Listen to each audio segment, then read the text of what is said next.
রাজ্য, একটি হচ্ছে জিওন রাজ্য আর একটি হচ্ছে কিম রাজ্য।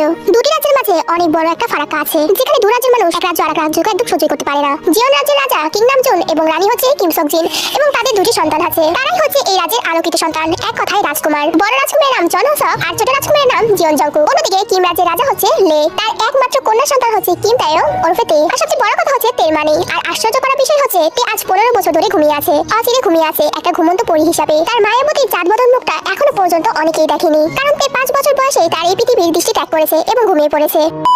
জাংকুক তার রুমে বেলকনি ধরে আকাশের দিকে তাকিয়ে আছে। কালো আকাশে জ্যোৎস্নাকৃত চাঁদ আলো দিয়ে চারদিকে ভরিয়ে দিয়েছে। তার মাঝে জাংকুক মনে মনে ভেবে চলেছে, আজ 3টা দিন আমি আমার ঘুমন্ত পরীটাকে দেখি না। ওকে আমার খুব দেখতে ইচ্ছা করছে, কিন্তু ওকে আমার এত দেখতে ইচ্ছা করে কেন? আমি তো ওর কিছুই হয় না, না ও আমার কিছু হয়। এই 3 দিন আমার এতটাই কাজ ছিল যে আমি ওকে দেখতে যেতে পারিনি। হয়তো আমার জন্য অপেক্ষা করছে, কিন্তু কিভাবে? ও তো এখনো ঘুমিয়ে আছে, ও কবে ঘুম থেকে উঠবে? অন্যদিকে রাত 12টা বাজে। মনে মনে কথাগুলো ভাবছিল, এমন সময় তার বড় ভাই জেহো এসে তার কাঁধে হাত রাখে। জাংকুক আটকে ওঠে আর তার ভাইয়ের দিকে তাকায়। কিরে জাংকুক, এত ভয় পেয়ে আছিস কেন? আর এখনো ঘুমাসনি? কত রাত হয়েছে জানিস? হ্যাঁ ভাই, ঘুমাবো তো, আসলে ভালো লাগছিল না তাই এখানে এসে দাঁড়িয়েছি। তুমি কিছু বলবে হঠাৎ আমার রুমে? না কিছু বলবো না, তোর রুমটা আলোকিত হয়ে আছিল তাই ভাবলাম তুই এখনো ঘুমাসনি, তাই আসলাম। আচ্ছা ঠিক আছে, তাড়াতাড়ি ঘুমিয়ে পড় আর এত রাতে এখানে দাঁড়িয়ে থাকিস না। কেন ভাইয়া, কি হবে? জাংকুক সব কথারই ব্যাখ্যা চাস না, ঘুমিয়ে পড়। কথাটা বলেই জিও রুম থেকে বের হয়ে যায়। এদিকে জাংকুক তার মনটা খারাপ নিয়ে নিজেও ঘুমিয়ে পড়ে। সকালবেলা পাখির কিচিমিচির আর তলোয়ারের শব্দে জাংকুকের ঘুমটা ভেঙে যায়। বাইরে সবাই তরোয়ালের অনুশীলন করছিল, যেখানে জাংকুক একমাত্র ছেলে যে তরোয়ালের চর্চা না করা সত্ত্বেও অনেক ভালো তরোয়াল চালাতে পারে। এরপর জাংকুক ফ্রেশ হয়ে উঠানের দিকে চলে যায়। গিয়ে দেখে উঠানে সবাই তরোয়ালের অনুশীলন করছিল। এরপর জাংকুকও গিয়ে তো তার একটু কেরামতি দেখায়। জাংকুক একটা তরোয়াল নিয়ে তরোয়াল চালানো শুরু করে দেয়। জাংকুক এত সুন্দর তরোয়াল চালায় যার সাথে কেউ পারে না। এরপর জাংকুকের এসব করতে একদম ভালো লাগছিল না, তাই খাবার খাওয়ার জন্য ভিতরে যায়। খাবার টেবিলে তো অনেক কথা শুরু হয়ে যায়। আমাদের জিহব তো বড়ই হয়ে গেল,